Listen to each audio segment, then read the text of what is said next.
Hello, I'm going to be talking today about the legacy of Thomas Jefferson in American culture.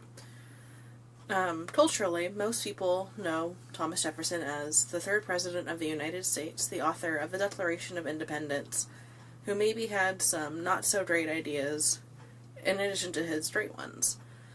The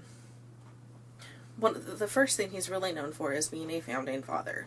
He was instrumental in the early days of America, from the colonial era through the Revolution and into the early Republic period.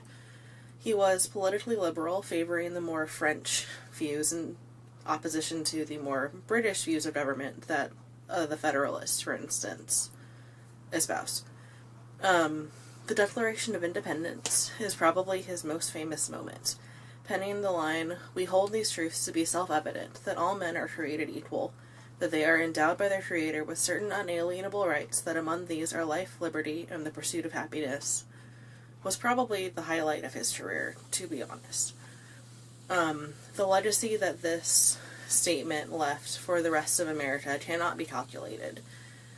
Even when the people that he did not include in his "all men are created equal," when they heard these lines, they knew that they could include themselves in that bunch, and that liberty was endowed for all by a creator. This legacy would have repercussions for centuries after it was written.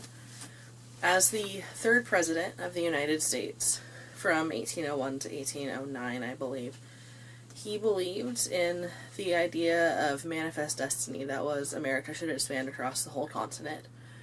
To further this goal, he bought the Louisiana Territory in the Louisiana Purchase of 1802 and hired adventurers Lewis and Clark to go explore the territory. And that is another fascinating story for another time.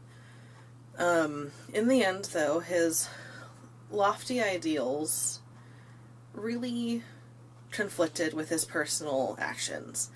He ended up being a hypocrite in almost everything he did and everything he said he believed in. He was a slave owner who despised the practice of slavery.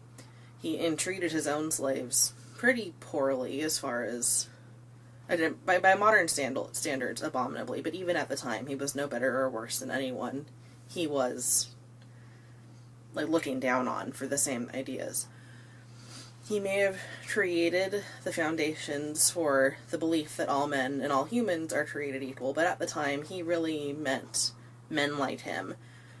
Wealthy property owners, white men, and men, no women were involved in this. And that at the end of the day, he just believed that he was superior to everyone else, pretty much, besides his like-minded friends.